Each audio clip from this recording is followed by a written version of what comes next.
Well, first up, Luke, for what is traditionally cliched as a busy Christmas period, for Notts this year, it's not really, is it? It's pretty standard. There's a couple of weeks between your league games up to Boxing Day, and then a couple of games, and back to it. Is it fairly sort of normal from your point of view, this Christmas period?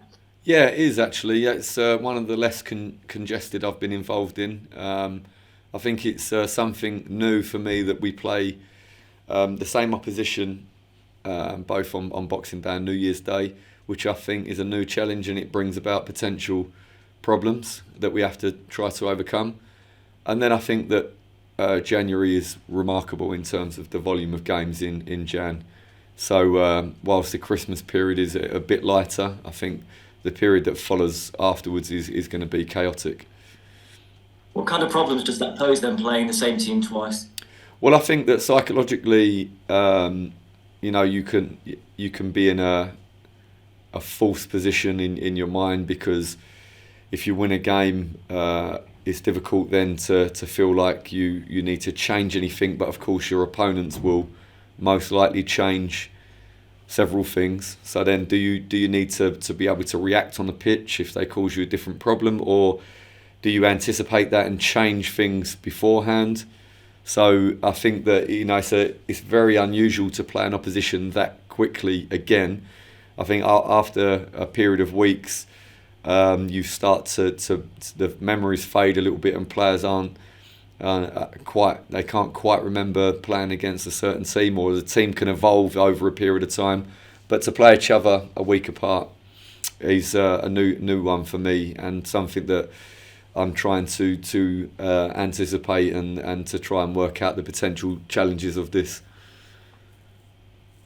I suppose the only time that would normally happen is in a playoff over two legs, but then you sort of need to win on aggregate. That's not really the case here. You just need to win both games. No, exactly that. I've been involved in that scenario. Played Sheffield United home and away, and yeah, of course. Excuse me. The first game is very cagey, and you try to be, level. Going to return leg at home, we actually ended up scoring a late winner away from home in the first leg. So then the second leg then changes because the opposition go hell for leather from the first whistle. So it was a crazy 5-all in the second leg. So we won 7-6 on aggregate. It was just crazy. But as you said, it's not the same scenario, similar but not the same, because it's not like if you lose the first leg, you can throw everything in the second leg because you're already out of the competition. This is the league, and so yeah, we have to really think carefully about how we approach the games, and then with the best planning and preparation in the world, until the first game is done, we won't know exactly what we want to do for the second game, because it will depend heavily on the result and also the performance, if we felt like there was problems or not. So there's a lot of things that we have to consider for this game, even more so than a normal league game. Two big clubs to play each other as well, Notts County and Oldham. Notts having played in the top flight in the early 90s, Oldham the only team who've actually been a Premier League club, because Notts missed out on that by a year, but having been a Premier League club and at this level. And they've had a real troubled time, haven't they? Have late protests and relegations, and you see them now trying to adapt to life in the National League. It just reminds me, we talked a few weeks ago about the problem Scunthorpe had got, and here's another club, a really big club, who are fighting for their lives at the moment. Yeah, it's a shame in many ways to see clubs as big as well established as Oldham dropping down into a national league like ourselves. But I think what it does show is that if you mismanage or you stand still, you go backwards. And the wonderful thing about football is that you know almost everyone has a chance. Almost every club has a chance to climb the tables, and that's about good management, as well as, of course, we know that the finances play a part, and that can't be denied. But teams can do extremely well if they have a streamlined approach to what they're doing.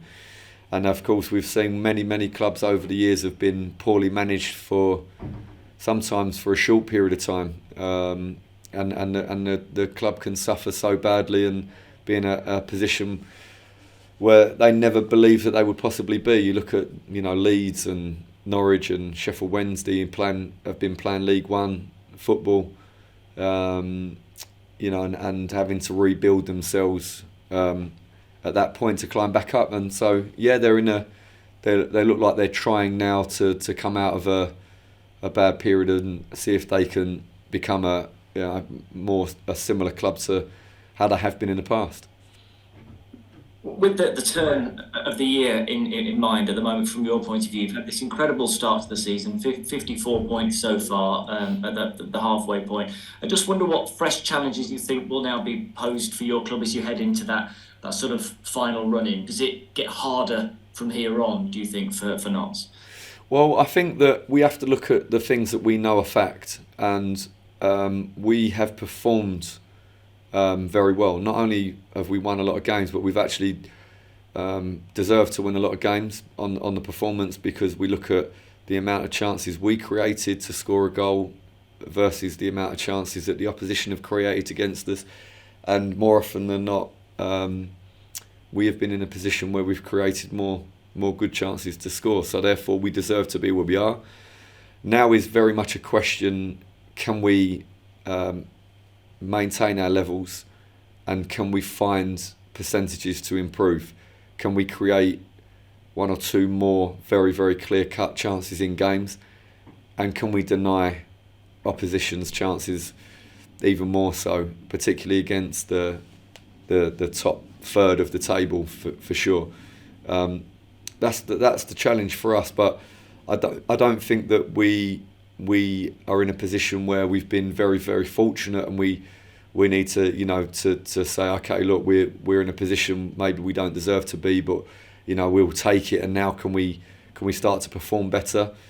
It's not that at all. So we now we have to maintain and push as hard as we can. I think the challenges are going to be the fact that we have so many games in a short space of time. Can we keep turning out a top performance? Can we keep playing with the same intensity and the concentration week in, week out, home and away? That's the challenge, but I don't think we need to change something that's not broken. Do you think you have the size of the squad that you want for that second half of the season? We've seen you add in John Barstock, of course, recently. I just wonder whether, in order to maintain that, given the number of fixtures you'll have and the battle that you've got at the top end of that table, are you looking at the conversations going about maybe giving you more depth? Well, I certainly think that we're looking and monitoring key players that we think potentially could come into the squad, but we have to understand that there's a fine line between having a group of players that feel very connected with the club and with the fans. They feel like they're very close to being on the pitch, and that type of feeling is difficult to create. That type of buy-in and connection from all of the players is something that's extremely important. At the same time, we have to make sure that we've got the right numbers and we've got the right quality within the club. I think we're in a position that is has become now unique, which was the norm before, where we can sign players at any time. So if we feel like we need to sign players after the EFL window is shut, we're still in a position where we can sign players, so we can react very quickly to changing circumstances at the club. But I feel like we have a very robust and very fit for purpose squad of players that are all committed and feel very connected to the club and to each other and to the fans. So that needs to be a very strong positive for us, I believe. Great stuff. Thanks, Luke. Thank you. Thank you. Hi, Luke. I just want to start with Brad Young's injury. Obviously, he was announced yesterday. Tiernan Brooks had been recovered from his leg. I just wanted to know, what was the nature of the injury? Was it the first challenge with Connor Hall in the first half, or was it his yellow card incident? Yeah, it was the scenario where he came out the box and tried to clear the ball and caught a boot on the foot, and so there was a lot of swelling that's come down. There's still a lot of swelling around the ankle joint, so we're more clear than we were that it's not something really serious, but we still got a way to go to know exactly how long the recovery will take. And then obviously looking ahead to Boxing Day, you said that Chicks and Langstaff, they're going to be back around the festive period. Does that see them potentially involved on Boxing Day? I certainly think both players will be involved in the two games in one way or another. So we're in a good place with both of those guys, and they're both on the grass now. So yeah, depending on exactly how good a shape they are,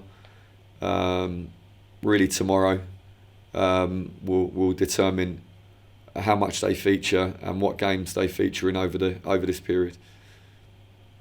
And then obviously it was a win on Tuesday night in the FA Trophy. Have any of those performances in particular had an effect on potential team selection this week? Because there was a number of positive performances from players who haven't probably had as many minutes as they would have liked this season. Does that give you a bit of a selection headache come Boxing Day? Yeah, it does. I think that there was a number of very good performances. I think Sam Austin was exceptional, to be honest. And then it was very interesting to see both Aaron and Toby adapt to life on the other side of the pitch. That was a very good exercise for us, and I think it worked extremely well because we saw some very good deliveries into the box from the in-swinging type of cross, which we don't see as much unless it's a midfield player in advance coming back into the pitch. So I found that was food for thought for us, and something that we were keen to do anyway, and the opportunity lent itself nicely. So yeah, I think that it's very important for the players to understand to go on the pitch and try to perform very, very well, because myself and Ryan and all the other staff, we really interested in everything, that every game. We're very keen to see how the guys approach every training session and every game, depending on whether it's home or away, depending on whether it's in the league or the cup, how the guys approach it. And when you approach the game in a really strong way and perform in a really positive manner, it can't but give us something to think about. Is it difficult to try and strike that balance between, keeping players that, so for someone of Sam Austin's quality, walk into most of the teams in the National League, I believe? Is it difficult to try and find that balance between, keeping players happy but also knowing what's best for the team? Absolutely, it's the most challenging part of the job. It's the part of the job that is so time consuming in terms of how much of your day is taken up thinking about what's best for all of the players and try to manoeuvre the players in and out of the team at the best possible time. I think also Sam has pushed on in his game, and I think he's become a better player, a stronger athlete in the weeks and months since the beginning in the summer. Then of course the opinions change and players can become more regular if they appear to be able to bring a high level of performance very, very consistently. That's how you become a player that plays very, very regularly, is about consistency and high performance together. And then just finally from me, there was a video that got put out on social media yesterday of your trips to the hospital, visiting the kids in the hospital. I just wanted to know, how special was that to go in there with players on their off day? Do you emphasise the importance of visits like that? Absolutely, and we're really lucky with such a fantastic group of people that will give up a day off when they don't get a huge amount of downtime. They work very hard, but on a day off they were in fantastic spirits and had really good energy there, and try to show some support and love towards children and families in the festive period in a hospital is where no one wants to be. There was some very difficult moments because to see young people so upset and to see their families so upset is really heartbreaking. So if we can provide, some moments of joy, and to let people know that we're thinking of them, it was an honour really for us to be able to go and do that, and we're so warmly received by everybody. So it was a thoroughly good experience, and something that helps you to feel very grounded when you see, how difficult a situation many people are in.